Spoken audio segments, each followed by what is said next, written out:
Olá, minha gente, tudo bem? Deus abençoe a todos. Uma excelente noite para cada um de vocês. Hoje, dia 29 de outubro, quinta-feira. Estamos aí. Estamos aí para hoje meditarmos o 11º capítulo do livro do Apocalipse. 11º capítulo. Fiz meu estudo agora, aprendi um pouco, revivi aquilo que tinha aprendido e quero hoje também partilhar com vocês. Sempre lembrando a você que quando a gente lê toda a Bíblia e o livro do Apocalipse de forma muito especial, assim como o Antigo Testamento, a gente sempre tem que olhar o contexto da sociedade, temos que tentar colocar o máximo possível o foco a quem se dirigiu as palavras, etc. E, claro, atualizá-las, porque o livro do Apocalipse também diz dessa segunda vinda de Jesus para nós nesse tempo. E, ao mesmo tempo, devemos orar e perguntar o que Deus tem para nós, né? A partir dessa palavra, qual vai ser minha postura, né? E é isso que a gente vai fazer agora. Vamos rezar um pouquinho? Em nome do Pai, do Filho e do Espírito Santo. Amém. Senhor, derrama o Teu Espírito sobre mim, sobre nós, para que nós possamos em tudo fazer a Tua vontade.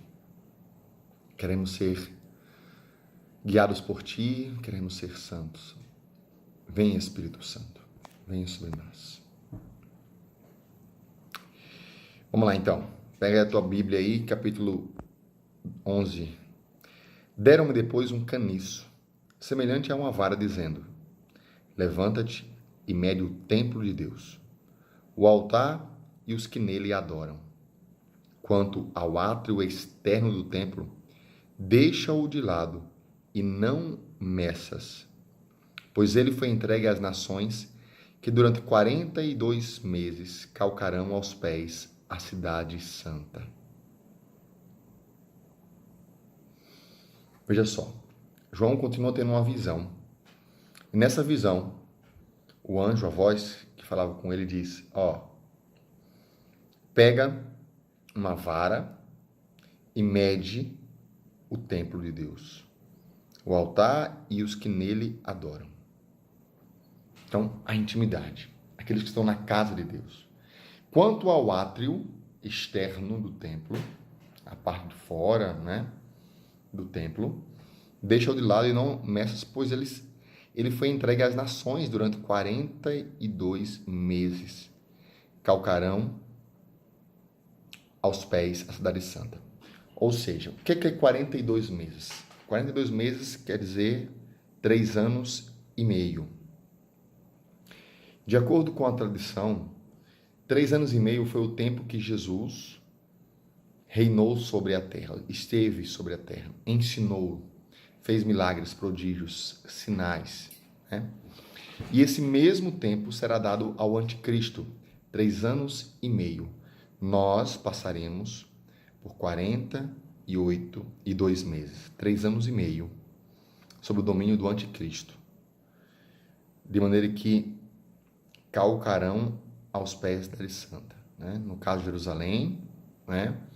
No caso o povo de Deus, a fé de Deus, tá? As minhas 2 testemunhas, porém, permitirei que profetizem. Enquanto tiver o tempo do anticristo, 2 grandes profetas se erguerão, né?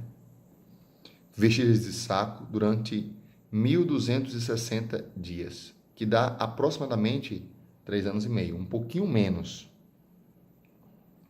Estas são as 2 oliveiras e os 2 candelabros que estão diante do Senhor da terra.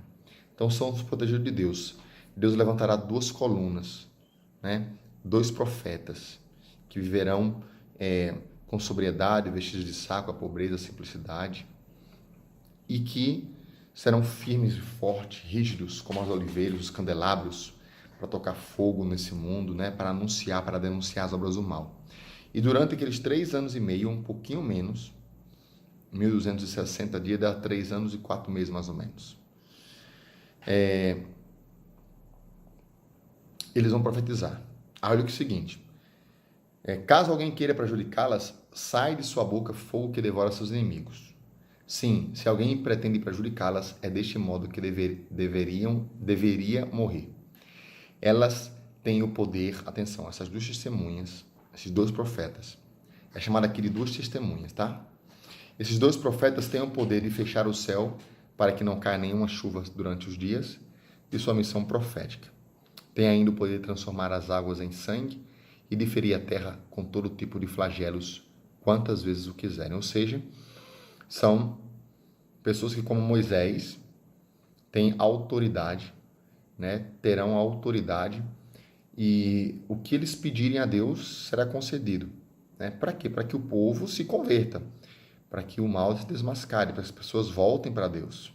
Então, essa é a figura das duas testemunhas que nós veremos. Hoje em dia, nós temos vários profetas que se erguem, denunciando o anticristo.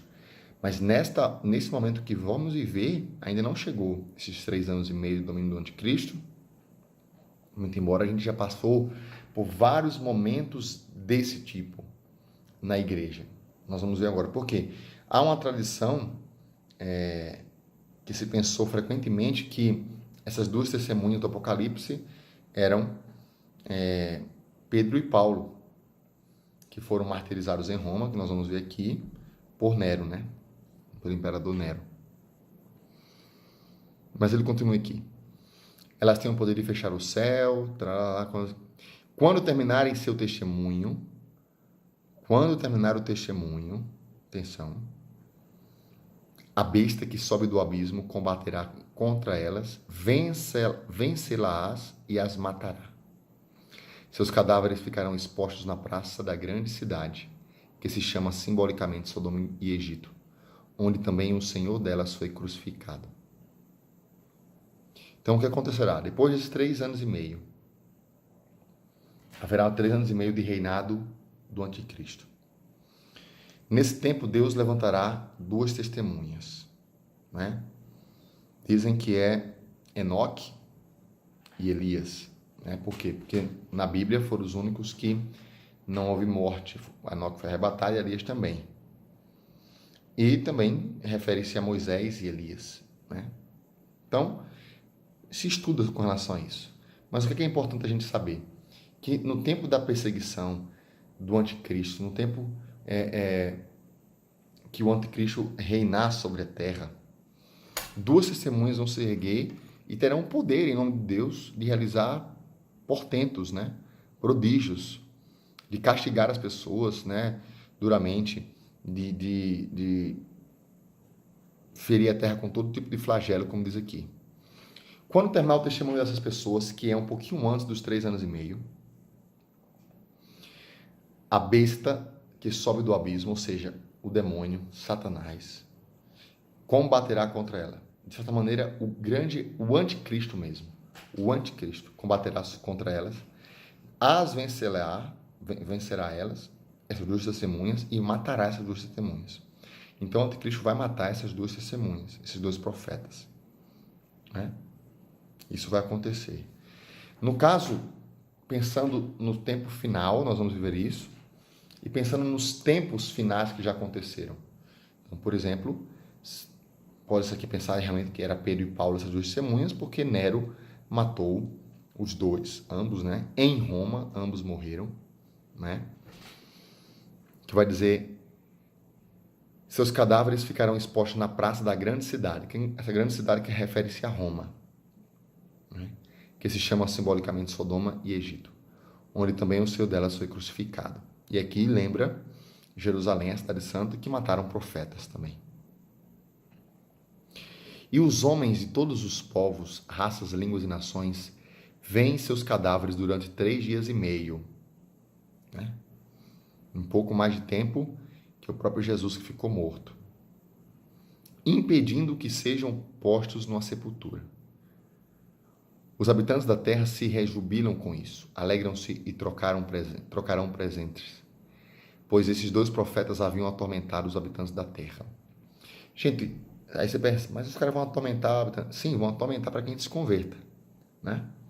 Não vai deixar uma pessoa ser medíocre, porque hoje tem muito pregador que deixa a gente no inferno, né?